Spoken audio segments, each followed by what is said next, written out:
नमस्कार, मैं उपेंद्र यादव। आप देख रहे हैं वी न्यूज यूट्यूब चैनल। साल 2018 में केंद्र सरकार ने जम्मू कश्मीर के सीमावर्ती इलाके में रहने वाले लोगों के लिए भूमिगत बंकर बनाने के प्रोजेक्ट को मंजूरी दे दी थी। द वायर को जानकारी मिली कि इस प्रोजेक्ट में वित्तीय गड़बड़ियों के आरोप लगे, जिनकी जांच चल रही है। ये आरोप ऐसे समय में सामने आए जब बीते दिनों पाकिस्तान की ओर से सीमा पर अंधाधुंध गोलीबारी में कम से कम 20 नागरिक की मौत हो चुकी है और दर्जनों घायल हैं। ऐसा प्रतीत होता है कि पाकिस्तान ने जम्मू के उन इलाकों को निशाना बनाया जहां ये भूमिगत बंकर बनाए जाने की योजना थी। इस मुद्दे ने उन जम्मू कश्मीर के अधिकारियों की भूमिका को भी कटघरे में ला दिया है, जो कथित तौर पर इस महत्वपूर्ण परियोजना के क्रियान्वयन को सुनिश्चित करने में विफल रहे। एक ऐसी परियोजना जो नियंत्रण रेखा एलओसी और अंतर्राष्ट्रीय सीमा रेखा के पास रहने वाले नागरिकों की जान बचाने के उद्देश्य से शुरू की गई थी। मीडिया से बात करते हुए सत्ताधारी नेशनल कॉन्फ्रेंस के विधायक एजाज जान ने कहा कि मुख्यमंत्री उमर अब्दुल्ला ने इन कथित अनियमितताओं की जांच के आदेश दिए हैं। अब तक 5 महीने बीत चुके हैं, लेकिन कोई कार्रवाई नहीं की गई। जान ने कहा, उन्होंने आरोप लगाया कि कुछ बंकरों जिनको कागजों पर पूरा दिखाया गया है, वे वास्तव में जमीन पर मौजूद ही नहीं हैं। बता दें कि साल 2018 में जम्मू डिवीजन के सांबा, जम्मू, कठुआ, पुंछ और राजौरी जिले में सीमावर्ती निवासियों के लिए कुल 14,460 बंकर स्वीकृत किए गए थे, जिनकी अनुमानित लागत लगभग 415 करोड़ के आसपास थी। इनमें से 13,029 व्यक्तिगत बंकर थे जो बनने थे और एक 1,400 के आसपास सार्वजनिक थे। मीडिया को प्राप्त आधिकारिक दस्तावेजों से पता चला कि पिछले साल तक एक भी बंकर का ऑडिट नहीं किया गया था। जब गृह मंत्रालय द्वारा इस परियोजना में अनियमितता की जांच के लिए एक टीम गठित की गई, बंकरों के ऑडिट का आदेश उस वक्त आया जब जम्मू के वकील आशुतोष खन्ना ने 2023 में जम्मू कश्मीर पुलिस की क्राइम ब्रांच में शिकायत दर्ज कराई कि जिस परियोजना को जम्मू कश्मीर के सीमावर्ती निवासियों की पीड़ा को कम करने के रूप में प्रस्तुत किया गया, वह वित्तीय भ्रष्टाचार और प्रशासनिक अनियमितताओं से ग्रस्त है। यह शिकायत क्राइम ब्रांच की आर्थिक अपराध शाखा में क्रमांक J14003 2023 के तहत दर्ज की गई थी, जिसे बाद में अदालत के हस्तक्षेप के बाद जम्मू कश्मीर के एंटी करप्शन ब्यूरो को सौंप दिया गया। खन्ना ने अपनी शिकायत में, जो उन्होंने सूचना के अधिकार अधिनियम आरटीआई के तहत प्राप्त आधिकारिक आंकड़ों के आधार पर तैयार की थी, आरोप लगाया कि राजौरी जिले के विभिन्न ब्लॉकों में आवश्यकता से अधिक धनराशि जारी की गई और कुछ खरीदों के रिकॉर्ड आधिकारिक दस्तावेजों में मौजूद नहीं थे। जब पुलिस जांच में कोई प्रगति नहीं दिखी, तो खन्ना ने मीडिया को बताया कि उन्हें जम्मू की एक स्थानीय अदालत का रुख किया और वरिष्ठ पुलिस अधीक्षक एसएसपी को लोक निर्माण विभाग, पीडब्ल्यूडी और ग्राम विकास विभाग के अधिकारियों के खिलाफ भ्रष्टाचार के आरोप में मामला दर्ज कराने का निर्देश देने की याचिका दायर की। खन्ना ने कहा, क्राइम ब्रांच ने अपनी स्थिति रिपोर्ट में अदालत को बताया कि उनके संबंधित विभागों से खरीद से जुड़े रिकॉर्ड मांगे हैं, जो बहुत अधिक मात्रा में हैं और उन्हें जांचने में समय लगेगा। उन्होंने आगे बताया कि इसके बाद अदालत ने एसएसपी क्राइम ब्रांच को कार्रवाई रिपोर्ट दाखिल करने का निर्देश दिया, जिसके बाद मामला जम्मू कश्मीर के एंटी करप्शन ब्यूरो को सौंप दिया गया। उन्होंने कहा, अदालत ने मामले में आगे की जांच एसीबी द्वारा कराने का निर्देश दिया है। खन्ना की शिकायत में उल्लेख किया गया कि सुंदरवनी के खंड विकास अधिकारी यानी बीडीओ ने आरटीआई के जवाब में बताया कि 94,82,900 रुपए के बिल भुगतान के लिए पास किए गए, जबकि सुंदरवनी के कोषाधिकारी ने जो जवाब दिया है वह बीडीओ कार्यालय के दावे से मेल नहीं खाता है। कोषाधिकारी के अनुसार आंतरिक सुरक्षा मद के तहत 1,15,37,645 रुपए के आसपास जारी की गई, यानी 20,54,775 रुपए से अधिक भुगतान हुआ। यही स्थिति डोंगी, किला, दराल, शेरी, पंजायन और मंजाकोट के बीडीओ कार्यालय में भी है, जहां दी गई जानकारी में करोड़ों रुपए का अंतर और यह संबंधित कोषालयों से प्राप्त जानकारी से बिल्कुल मेल नहीं खाती। खन्ना ने मीडिया से कहा कि अगर एक जिले में यह स्थिति है तो दूसरे जिले में भी गड़बड़ियों की संभावना से इनकार नहीं किया जा सकता है। इस बीच एसीबी की जांच चल रही थी तो केंद्रीय गृह मंत्रालय ने इस परियोजना का स्वतंत्र ऑडिट कराने का आदेश दिया, जो 2026 तक पूरा किया जाना है। अजाज जान ने कहा कि कई ऐसे बंकर जिनके लिए फंड जारी किए गए थे वे जमीन पर अस्तित्व में नहीं हैं। उन्होंने कहा अगर ये बंकर मौजूद होते तो पुंछ में गोलाबारी में हुई तबाही को काफी हद तक रोका जा सकता था। गौरतलब है कि ऑपरेशन सिंदूर के बाद पाकिस्तान द्वारा जारी की गई क्रॉस बॉर्डर शेलिंग में पुंछ सबसे अधिक प्रभावित जिला रहा, जहां कम से कम 14 नागरिक, जिनमें 4 बच्चे भी शामिल हैं, थे मारे गए और दर्जनों घायल हुए हैं।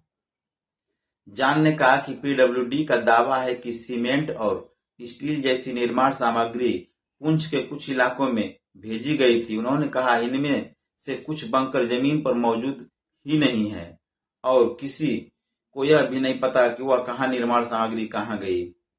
सरकार को ऐसी अस्थायी व्यवस्था करने की बजाय एलओसी की जीरो लाइन पर आने वाले इलाकों के लिए अस्थायी बंकर बनाने चाहिए, ताकि सीमावर्ती इलाकों के लोगों को तकलीफों का अस्थायी समाधान हो सके। इस साल की शुरुआत में जम्मू कश्मीर विधानसभा ने केंद्र सरकार की जल जीवन मिशन योजना में कथित गड़बड़ियों की जांच के लिए एक हाउस कमेटी का गठन किया था। इस योजना में केंद्र शासित प्रदेश प्रशासन ने 582 करोड़ रुपए के आसपास पाइपें खरीदी थी, जिनके बारे में आरोप है कि वे जम्मू कश्मीर के पहाड़ी इलाकों के लिए अनुपयुक्त थे। इसके अलावा इस योजना में अन्य अनियमितताओं के आरोप भी सामने आए थे। वहीं दूसरी खबर की ओर रुख करते हैं। पिछले महीने जौनपुर की SC/ST कोर्ट ने इलाहाबाद हाई कोर्ट के आदेश का पालन करते हुए 4 पत्रकारों पर दर्ज फर्जी मुकदमे को निरस्त कर दिया। मामला 2 साल पुराना बताया जा रहा था, जब उत्तर प्रदेश के जौनपुर जिले के पेसारा गांव की एक गौशाला की बदहाल स्थिति और मरणासन गौ वंशों पर रिपोर्ट प्रकाशित करने के बाद ग्राम प्रधान चंदा देवी ने 4 पत्रकारों पर गंभीर धाराओं में केस दर्ज करवाया था। पत्रकार पंकज सिंह, आदर्श मिश्रा, अरविंद यादव और विनोद कुमार के खिलाफ पुलिस ने गंभीर धाराओं के तहत 24 मार्च 2023 को केस दर्ज किया था। सितंबर 2024 में इलाहाबाद हाई कोर्ट ने इस मामले में सुनवाई करते हुए कहा था कि केराकत कोतवाली पुलिस द्वारा दर्ज की गई FIR प्रताड़ना द्वेष से प्रेरित थी, इसलिए इसे रद्द किया जाता है। साथ ही कोर्ट ने यूपी पुलिस को फटकार लगाई थी और राज्य सरकार से भी रिपोर्ट मांगी थी। हालांकि हाई कोर्ट के आदेश के प्रति SC/ST कोर्ट जौनपुर तक पहुंचने और वहां से अंतिम आदेश जारी होने में 6 महीने का वक्त लग गया। 17 अप्रैल 2025 को SC/ST कोर्ट के न्यायाधीश अनिल कुमार यादव ने हाई कोर्ट के आदेश का पालन करते हुए मुकदमे को रद्द करने का आदेश दिया है। चूंकि इस मामले की शिकायतकर्ता चंदा देवी दलित थीं, इसलिए मामला विशेष SC/ST कोर्ट में स्थानांतरित किया गया। लेकिन गौरतलब है कि पत्रकार विनोद कुमार स्वयं दलित हैं। बावजूद इसके FIR में उन्हें यादव यानी पिछड़ी जाति बताया गया और उनके खिलाफ SC/ST एक्ट समेत 5 गंभीर धाराएं लगाई गईं। 21 मार्च 2023 को इन पत्रकारों ने पेसारा गांव की एक अस्थायी गौशाला में मरणासन गायों और बदहाल हालात पर रिपोर्ट प्रकाशित की थी। यह खबर जौनपुर के स्थानीय अखबार तेजस टुडे में प्रकाशित हुई थी। इसके संवाददाता विनोद कुमार हैं। खबर छपने के बाद ग्राम प्रधान चंदा देवी ने नाराज होकर चारों पत्रकारों एक अन्य व्यक्ति के खिलाफ 24 मार्च को FIR दर्ज कराई गई, जिसमें इन पर आरोप लगाया गया कि वे 21 मार्च 2023 की सुबह 7 बजे गांव की गौशाला में घुस आए और वहां मौजूद 115 मवेशियों को परेशान किया, जिससे मवेशी इधर उधर दौड़ने लगे और आवाज करने लगे। एफआईआर में लिखा गया था कि जब ग्राम प्रधान अपने पति के साथ गौशाला पहुंची और आरोपियों से पूछा कि उन्होंने बिना अनुमति गौशाला में प्रवेश क्यों किया।